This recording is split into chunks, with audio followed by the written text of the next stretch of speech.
апта жаңалықтары, оның жүргізушісі мен Нағашыбай Назар.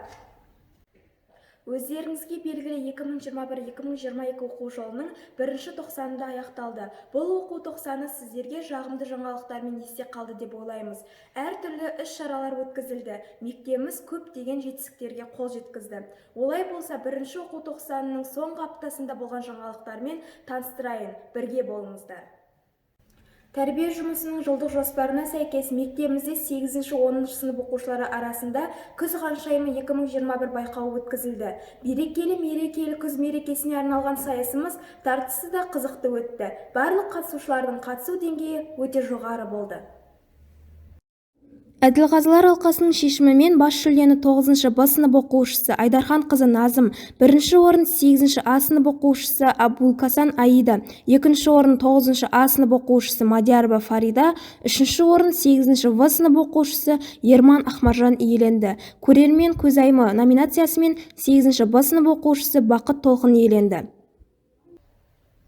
Күз ханшайымы 2021 сайысынан 5-7 сынып оқушылары да қалыс қалған жоқ.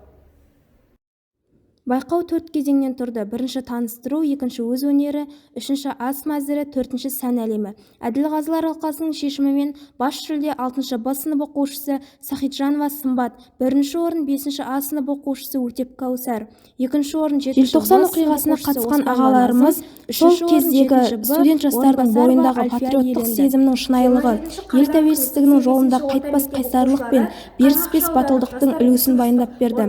Оқушылар өз ойларында жүрген сұрақтарын қойып, желтоқсан оқиғасы туралы мәліметтер алды.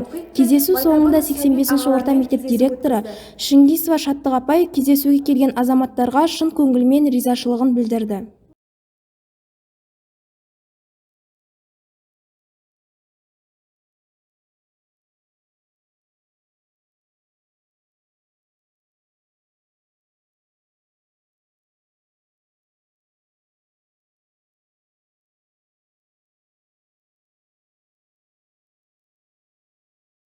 Апта барысында 8-11 сыныптарының ер балалар арасында құқық бұзушылықтың алдын алу бағытында лекциялық жұмыс жүргізілді.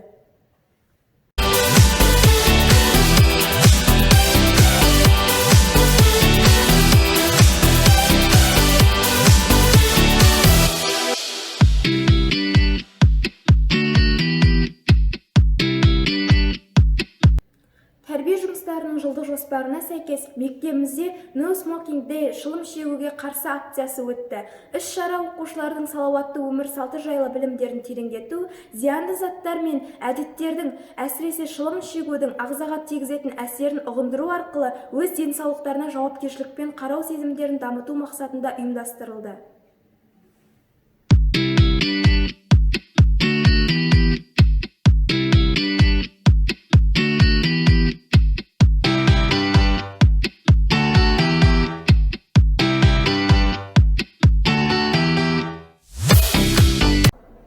Адал ұрпақ ерікті мектеп клубының жетекшісі Сәрсенбаев Тұрар ағайдың ұйымдастыруымен сыбайлас жемқорлықсыз болашақ тақырыбында видеоролик байқауы өткізілді. Мақсаты өскелең ұрпақты адалдыққа тәрбиелеу. Байқауға барлық сыныптар белсене қатысты. Әділқазылар алқасының шешімімен бірінші орынды 10-шы А сыныбы, екінші орынды 9-шы Б сыныбы, үшінші орынды 9-шы А сынып оқушылары жеңіп алды.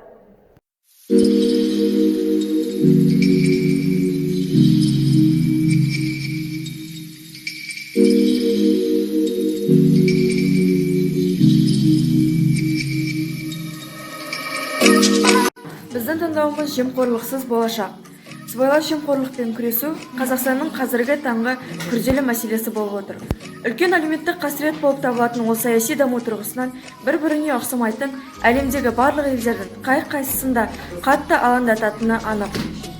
Сыбайлас жемқорлық барлық мемлекеттер мен халықтарға тән және терең ғасырлық тамыры бар.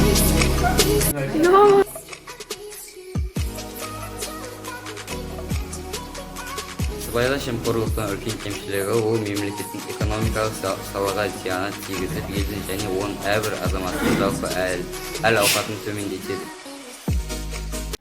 демалыс уақытындағы іс-шараларға белсенділік танытып қатысуға шақырамын. Жұмыстарыңызға сәттілік тілей отырып, осы апта жаңалықтар легін аяқтаймын. Демалыс уақыттарыңыз жақсы көңіл күйге толы болсын. Келесі кездескенше қош сау болыңыздар.